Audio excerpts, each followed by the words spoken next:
What is Sanatan Dharma? In this video, we are going to tackle this question because today in India there has been a lot of controversy that has been raked up by politicians about what constitutes Sanatan Dharma. So in this video, we are going to address this question, and the answer to it comes directly from Swami Vivekananda. So I'm going to paraphrase the teachings of Swami Vivekananda in my own words and explain to you what Sanatan Dharma really means. So the word Sanatan means eternal, that which is existing for all times. It was there in the past, it's there today, and it's going to be there in the future. It has been eternally existing. So that is the meaning of the word Sanatan. And the word Dharma, in a very rough translation, means religion, but it does not mean religion in the way people have normally come to understand religion today. Because today the word religion has become synonymous with a blind, dogmatic, unthinking, irrational adherence to a set of rituals and beliefs. But this is not what dharma means. Dharma means the right thing to do at any given moment. So what is the right thing to do at any given moment? How does one make that decision based on a certain set of eternal principles? So this is the meaning of Sanatan Dharma. I'll give you an example. Suppose you're going down a highway and you see that somebody has had an accident. So what would you do at that point? Would you stop? Would you get out of your car to help them? Would you start taking selfies? Or would you actually call an ambulance? So Sanatan Dharma does not mean just going to a temple and following certain rituals and blindly adhering to certain beliefs, but it is taking the ground principles and applying them in your life at every given moment in your life, at every little moment in your life. How do you live your life? That is what Sanatan Dharma really means. So Hinduism, as we know, is called as the Sanatan Dharma. But why is this so?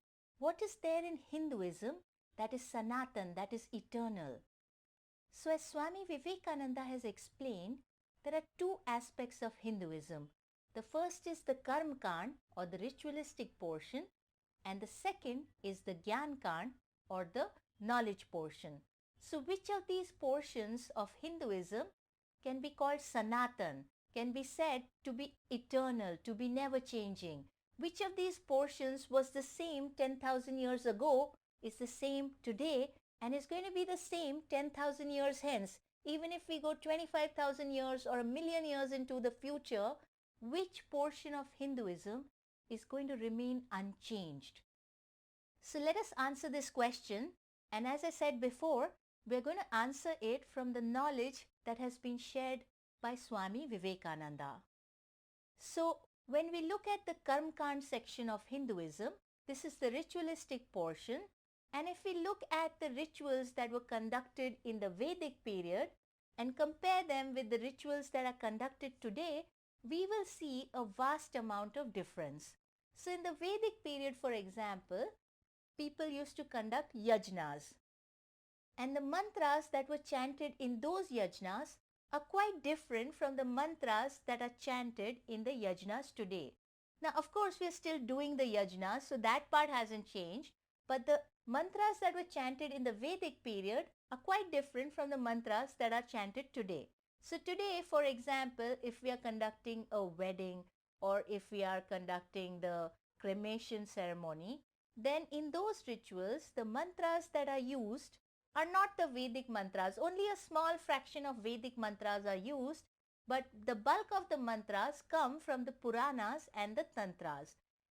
In fact, even when we do the Pran Pratishtha ceremony in a temple, when the idol in the temple is consecrated, when the prana associated with that particular deity is imbued into the idol, then the mantras that are chanted during that ceremony are also not of Vedic origin. They are actually tantric mantras. So the Pran Pratishtha ceremony derives from the tantric scriptures. So many of the worships that are conducted today in the present age are not of Vedic origin. They are of Puranic origin or tantric origin, and the Puranas are scriptures which arose around the time of Buddha, whereas the Vedas are the most ancient and the most revered scriptures of the Hindus. In fact, if you're a Hindu, that means that you accept the teachings of the Vedas to be true. So the Vedas are our primary scriptures, but it's very interesting that today the Karm Kand of the Hindus follows the teachings of the Puranas.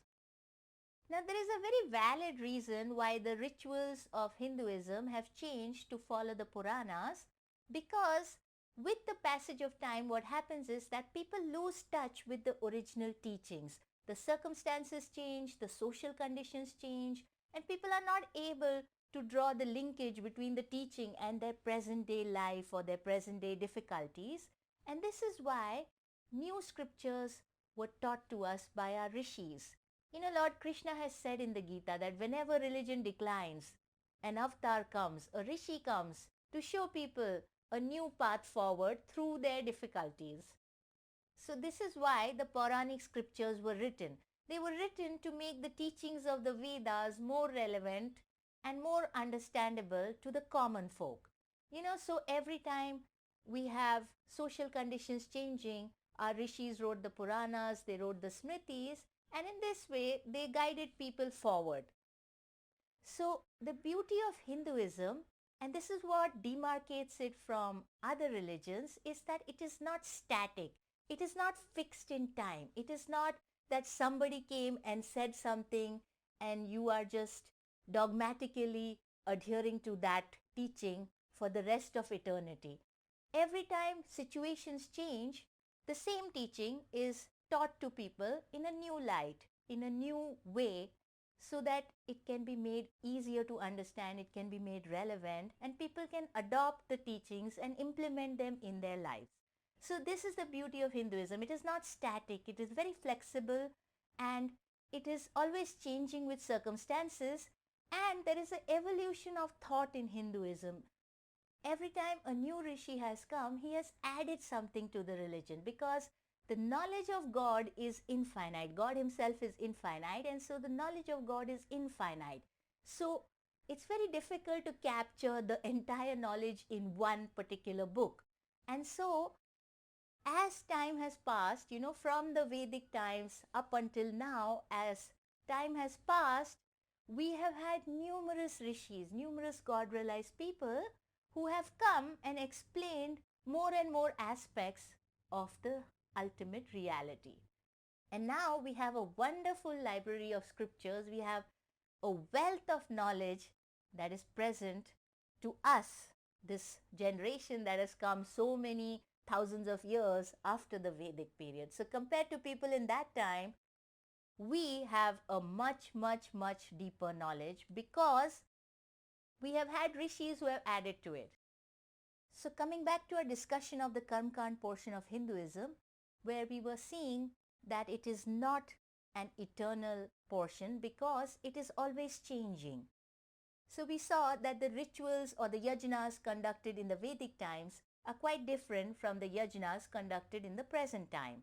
Similarly, the gods that were worshipped in the Vedic times are different from the gods that are worshipped today.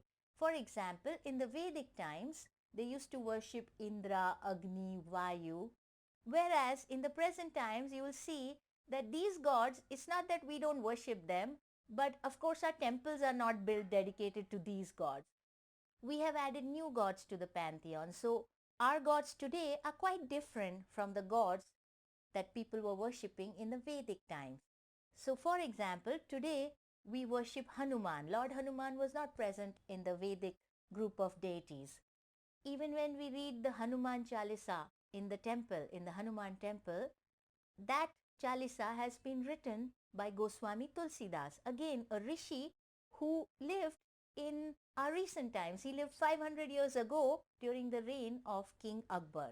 So you can see that even the worships that we are conducting in the temples are quite different. As I mentioned, even the pran pratishtha of the idols is different, and even the worship or the artis that we sing, these things have also changed from the Vedic times. In fact, in the Vedic times, there were no temples. One last point of difference between the Vedic period and today's times is that many of the pujas that we do today, did not exist in the Vedic period. For example, the Satnarayan Katha, which is very popular across India, that was not present in the Vedic period. The Satnarayan Katha comes from the Skanda Purana. So it is a later development. So we can see that the Karmakand of Hinduism has changed quite a bit from what it used to be in the Vedic period. And because the Karmakand has changed, therefore it is not eternal, because something that is eternal has to be unchanging. And so Hinduism does not get the name of Sanatan Dharma from the Karmakand portion of the Vedas. Here I'd like to mention that I had said that Hinduism is divided into Karmakand and Gyankand, and the reason it is divided like this is because the Vedas themselves are divided like this. So there is a Karmakand portion of the Vedas and there is a Gyankand or the knowledge portion of the Vedas, and that is how the religion is also structured. Today the practice of Hinduism is also structured like that. There is a Karmakand portion and there is a Gyankand portion, and again that is because Hinduism derives from the Vedas. So now we have hit a point where we can naturally deduce that it is the Gyankand of the Vedas that gives Hinduism the terminology of Sanatan. It is because of the Gyankand, it is because of the truths found in the Gyankand of the Vedas that Hinduism has been given the title of Sanatan Dharma. So what are these truths that are contained in the Gyankand portion of the Vedas? Let us acquaint ourselves with these truths. So first we must understand that the Gyankand portion of the Vedas is also called as the Upanishads. And the Upanishads are very philosophical texts which are written by many rishis. Okay, it is not that one rishi has written all the Upanishads. The Upanishads, much like today's science, are a collection of the spiritual realizations of many rishis, and they are a condensed form of these spiritual realizations which were consistent across all these rishis. They each had these spiritual realizations, and so they noted them down in these texts called the Upanishads, which are a portion of the Vedas. So what are these realizations? The realizations that these rishis had were regarding the nature of the ultimate reality that lies behind creation. What is the source of creation? From where did we all come? And where are we headed to? All these kinds of questions, these philosophical questions, find their conclusive answer in the spiritual realizations of many rishis which are captured in the Upanishads. So what is the nature of the ultimate reality behind the universe? The rishis say that there is only one ultimate reality, Ekameva Dvitiyam. There is only one reality, not two.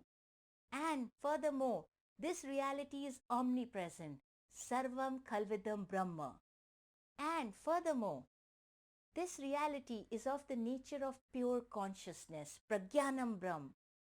And not only this, each of our souls is a part of this reality. Tattvam Asi, Soham, I am He. You are that. You are that ultimate reality. Your soul, at the level of our soul, each one of us is the same as God, is the same as Brahman. In today's times, we call this ultimate reality as God, but in the Vedas, this reality is referred to as Brahman. So each one of us is made of pure consciousness, and each one of us is always united and is always one with God. Now you may ask the question, what makes these truths eternal? So I'll explain that. You see, these truths are eternal because if I went into the past, 10,000 years into the past, these truths would still have been valid. Brahman would still have been the ultimate reality that permeated the universe, and every living being, the soul of every living being, was a part of this ocean of consciousness.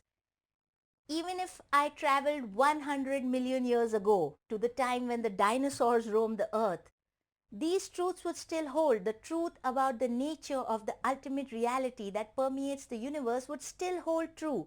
And because the dinosaurs were living beings, every living being, be it plant, animals, or human beings, has all sprung from this same ocean of consciousness. Each living being has a soul that has come from this ocean of consciousness. So, the nature of the ultimate reality, and the relationship of our soul with this ultimate reality, these form the topic of discussion of the Upanishads, and these truths are eternal. They're valid in the past, they're valid today, and even if we go into the future, let's say we go 10,000 years into the future, we go 10 million years into the future, 100 million years into the future, the nature of the ultimate reality will not change. The Upanishads say that this reality or this ocean of consciousness, which they call Brahman or God the Absolute, is unchanging because it lies beyond space and time. Space and time are contained in this ocean of consciousness. So because space and time are contained in this ocean of consciousness, even if the whole universe is destroyed, even if the whole universe is destroyed in a big crunch or in some kind of a endless expansion, even then these truths will hold true. Even when there are no human beings on earth, these truths will still hold true because they deal with the nature of the ultimate reality, and the ultimate reality is beyond space and beyond time and beyond causation. So it never changes. It is always eternal. So it is because these profound truths are present in the Vedas, which deal with the nature of the ultimate, eternal, unchanging, ever-present reality. It is because of that Hinduism gets the name of Sanatan Dharma. So the whole of Hindu religion, all its rituals, which may be changing from time to time, but the goal of all these rituals is one, and that is to connect us with this ultimate reality of Brahman. You know, the paths can be different, the paths can change, like the path that the Vedic people followed may not always be the path that we are following. The rishis may have shown us a new path, a new way of worshipping the divine, but through all these different paths, the aim of all the worships is one and the same, and that is to help us attain to a vision of this ultimate reality. We must realize and experience for ourselves that at the level of our soul, we are one with this ultimate ocean of consciousness. So, Hinduism is not a dogmatic religion. You know, people today get very flummoxed and they wonder if God really exists. People give various kinds of explanations for the existence of God. Like I was listening to somebody on YouTube and they were saying, well, just because you've not seen God does not imply that He does not exist. After all, have you seen your great great grandfather? You have not, but he existed, right? You know, so people come up with all sorts of odd explanations, but that is not the truth. Swami Vivekananda has given the answer. How do we know God exists? We know God exists because the rishis have seen God face to face, pratyaksh. They have had the experience of this infinite Satchitananda consciousness, which is known as God. And what's more, we don't have to believe the rishis. We don't have to believe the rishis. We don't have to have a blind faith in the existence of God, because if we follow the path of yoga, we too can have a direct perception of the ultimate reality. And that is the goal of Hinduism. It is not to make you dogmatic or superstitious, or not to make you believe in something because somebody has said it to be true, but we are to attain to the same direct perception ourselves. You know, that is the goal of Hinduism. That is why the rishis have prescribed so many different practices based on, you know, the individual capacities of people. Like the rishis have given us, broadly speaking, four yogas. You know, you have the karma yoga, you have bhakti yoga, you have jnana yoga, and then you have Raj Yoga, the path of meditation. So these are the different paths that the rishis have given us because the temperaments of people are very different. You know, like for example, my dad was very much into the karma yoga side of things. He was a doctor and he loved to help people freely for the good of humanity. So he did a lot of charitable work. My mother is more on the path of bhakti yoga. She's very devoted to the Divine Mother Gayatri. And I would say that I'm more on the path of Jnana Yoga and Raj Yoga. So depending on your mental temperament, the rishis have prescribed different paths so that every person can find their comfort zone. You know, some things you're naturally drawn to, you have a natural inclination, a natural proclivity towards certain things, towards certain paths. So the rishis have given us these different paths, these different worships, but the goal is always one. And the goal is to realize and see God pratyaksh, that is face to face. We are not to believe in dogmas, in doctrines, in superstitions, but our goal is to realize the truth face to face. And when you do that, you too will transform into a rishi. Now, before I end, I just want to read you what Swami Vivekananda himself, in his own words, has said about the Karma Kand of the Vedas. This teaching of Swami Vivekananda is from the lecture The Vedanta in All Its Phases, Complete Works of Swami Vivekananda, Volume 3. In this lecture, Swamiji says, there was a time in India when the Karma Kand had its sway. There were many grand ideals, no doubt, in that portion of the Vedas. Some of our present daily worship is still according to the precepts of the Karma Kand. But with all that, the Karma Kand of the Vedas has almost disappeared from India. Very little of our life today is bound and regulated by the orders of the Karma Kand of the Vedas. In our ordinary lives, we are mostly Pauranikas or Tantrikas.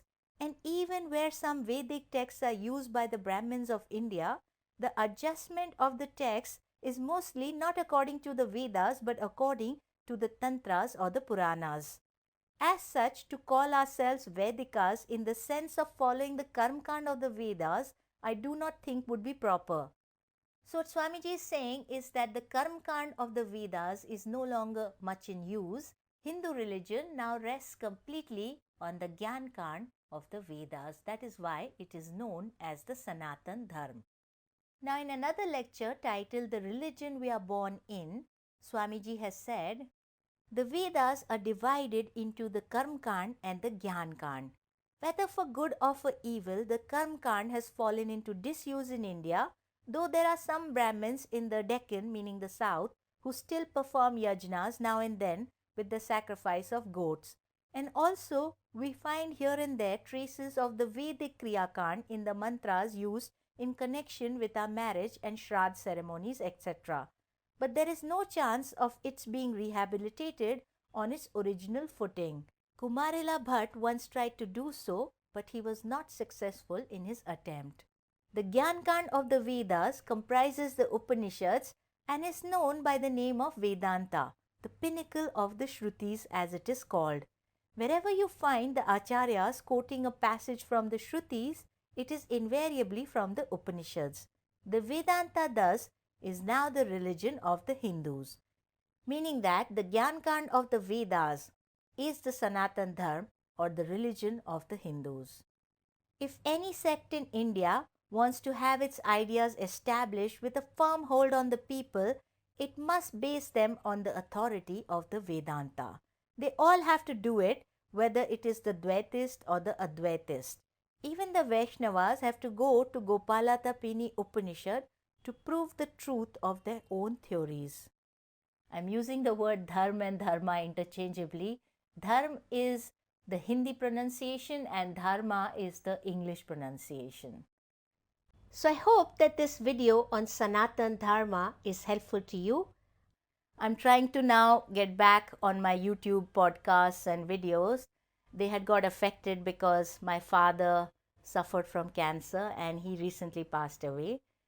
So because I was having to take care of him, the video production got affected, but I'm going to try to get back on track.